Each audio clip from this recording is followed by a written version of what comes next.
Ma, Ano ba yun, El? Ma ka ng ma dyan. Alam mo, nakakasira ka ng araw. Ano ba yun, ha? kasi ma, may project kami sa school. Ma, tapos, ma, pwede ba akong humingi ng pera sa'yo para po pambili ng gamit para po sa project ko? Project? Pera? Talaga ba? Totoo yan? Baka kasi gawa-gawa mo lang yan kasi may gusto kang ibang gawin. Ma, hindi po. Promise po, promise. May project po talaga kami sa school. Talaga lang, ha? O, ito. Salamat, ma. At saka, El, pag ikaw talaga gumaya sa kuya mo, lagot ka talaga sa papa mo at sa akin. Ma, Ma, umalis ka na, sige na! Umalis ka na, alis na! opo, alis na po ako. Salamat po sa pera, ma.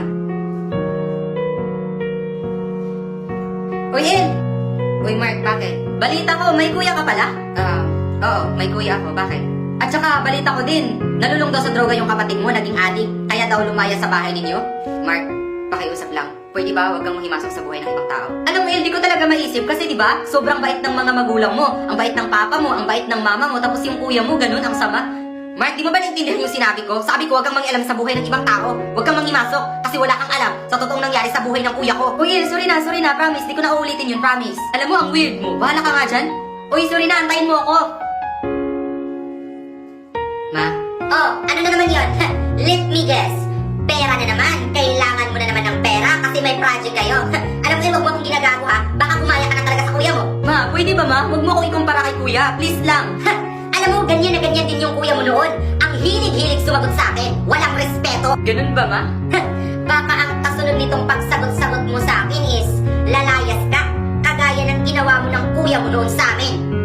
Ma, hindi lumayas si kuya. At alam mo kung bakit siya lumayas. Kasi... Hoy, Franco, lumayas ka sa pamamahay na to. Tama pala. Pinalayas ko ang kuya mo at hindi siya kusang lumayas. Pero alam mo naman kung ano ang dahilan, di ba? Kasi adik ang kuya mo. Ang ayaw na ayaw ko na may adik sa pamamahay na to. Diyan ka nagkamali. At sino ka sa tingin mo para pagsabihan akong nagkamali ako, ha? Di ba ang bata-bata mo pa nung time na yon? At bakit? Alam mo ba ang buong kwento, ha?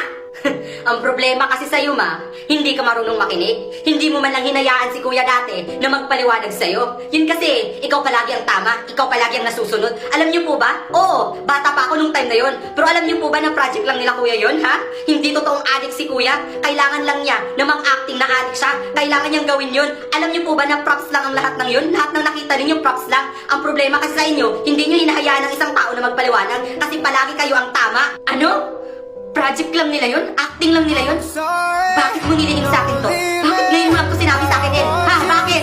Sana ma, kung hinayaan mo si kuya noon na magpaliwanag sa'yo, sana nalaman mo kung ano ang katotohanan. Hindi adik si kuya, ma. Hindi.